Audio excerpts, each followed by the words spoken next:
Hello, hello. I have gone 60 days without drinking alcohol. To be exact, it's actually day 67 for me. And by the time you see this video, it may be closer to like day 74, between that 74 to 80 realm. But I wanted to dive right into the different areas in my life that have changed as a result of me quitting alcohol. I am doing this for a season of my life. I've got my notes on a paper towel. So let's dive right in. I want to talk about dreams first. So I actually was not dreaming before. When I was drinking alcohol, I believe because I was getting up so frequently in the night that I didn't enter that deep sleep that allowed the dream process to begin. But now I'm dreaming and it's very detailed dreams. And here comes my cat. Are you coming up here? No? Okay. He's been doing this all morning. I have very detailed dreams now. And something very interesting is that I've actually dreamed about alcohol a few times. And I've dreamed that I've actually had a few drinks, but even drinking things that I don't drink. Like I had one dream that I was drinking sake, which I do not drink sake. But it's interesting because in those dreams, like I remember sake specifically, like I had a little bit, and in the dream, like I sat in that disappointment of drinking because I thought this was real life, right? And I was upset with myself, but I didn't allow it to turn into a binge session like I had in the past. So I had the sake, I enjoyed it, sat in the sadness, and then I moved on. And then I woke up and I was so relieved that it wasn't real life. Number two, kind of bridging off of that, is sleep. So I am sleeping so much deeper now. In the past, I would get up in the night like 3 to 5 times to use the bathroom. And I thought that was normal. But now I either sleep through the night or I use the bathroom like 1 time. And that's not very rare, or it's not very often that that happens, but it does on occasion. Another thing is that I used to wake up when my husband would get like in and out of the bed. And now I'm knocked out. I don't know when he's getting in there, when he's going out. Like I could probably be robbed and wouldn't know it, but that's a little dark. So let's move on to number 3. So number 3 is skin. So this was one of the biggest reasons that I decided to embark on this sober, curious journey for like my eczema, my hair as well. But my skin is improving. I'll show you my hands. It has not been linear improvement here. And I'll try to put on the screen a comparison to like day 30. I hope you can see that. But my eczema is getting better. It's still itchy, it's still flaky, it's still dry. And it was getting, I saw the most improvement around like day 40. Like it really felt like, oh, one other thing. Last video, I wasn't able to do that with both hands. Like I think this hand last time I was stuck around there. Now I'm partying. Ooh, yeah. But yeah, I saw the most improvement around like day 40, and then around like back in like the 50s, it started to get a little worse again. So it's improving, but it's not linear. I also need to clean my nails. I hope that didn't come through. Number 4 is hair and scalp. So the very last time I drank, I lost a lot of hair. And my hair feels very thin as a result. But one positive is that it's very easy to detangle in the shower right now.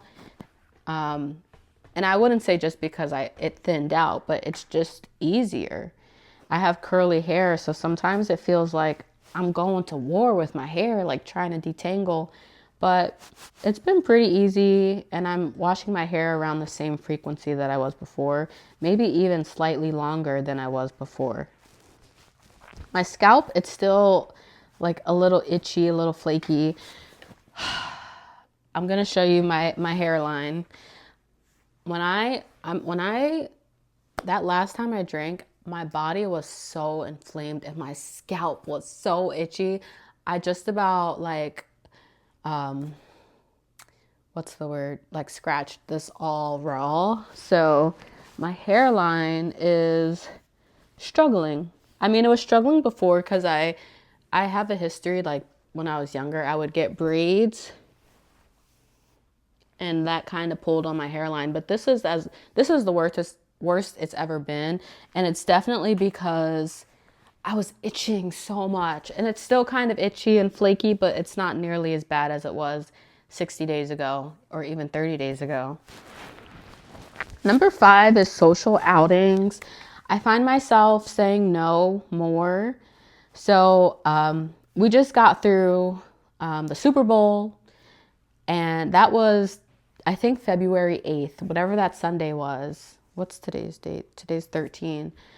I think that was the 8th. And I had a Galentine's Day event that Saturday, February 7th. After we did what we were doing for Galentine's Day, which was we created our own mosaic lamps, like we decorated them. The girls were like, oh, like, do you want to go to a bar? You want to go out? And they all went out, and I opted not to because I knew there was going to be a lot of drinking, and I didn't want the pressure. I didn't want to be sitting there and like wishing I was drinking and I wasn't. So I opted to go home. I actually did some like shopping for the Super Bowl because we hosted, which was another hurdle because, you know, at one point everyone was doing shots and there was an extra shot that was poured, you know, in error, I guess. I don't know.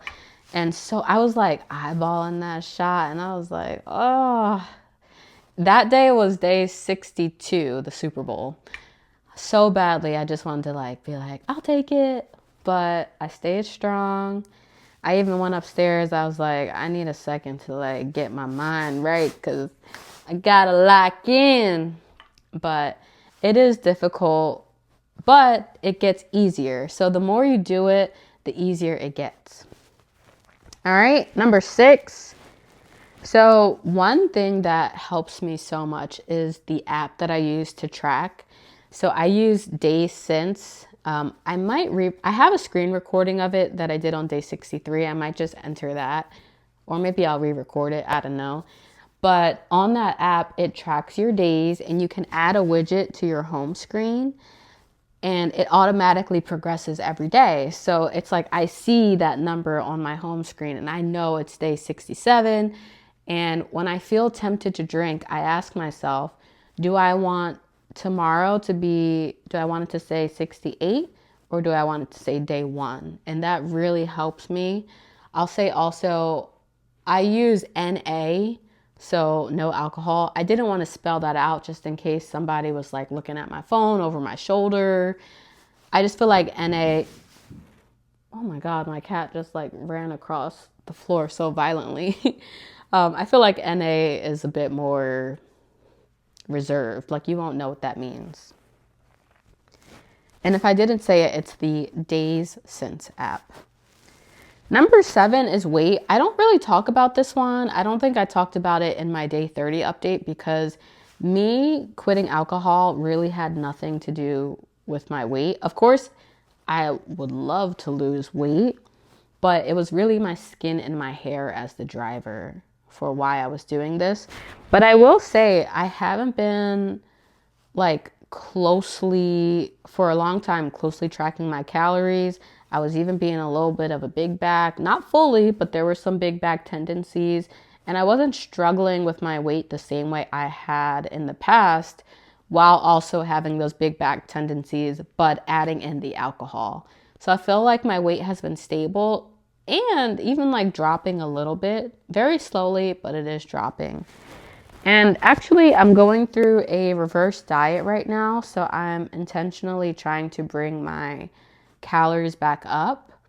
And I'm really just trying to like heal my entire body, my hormones. I feel like I've done so much fasting and restricting that I don't know that my body feels safe. And that goes back to, I made a video about how it's been difficult for me to get pregnant. Everything that I'm doing will help support that as well. So that's all I've got. If you resonate with any of these, give this a like. If you're interested in following this journey, subscribe. I will be posting an update every 30 days. So like 30, 60, 90, 120, 150, 180, 210. If you don't want to miss out on those updates, then for sure hit that subscribe button and I will get those posted. So thanks so much for tuning in, and I hope you have a great rest of your day. Bye.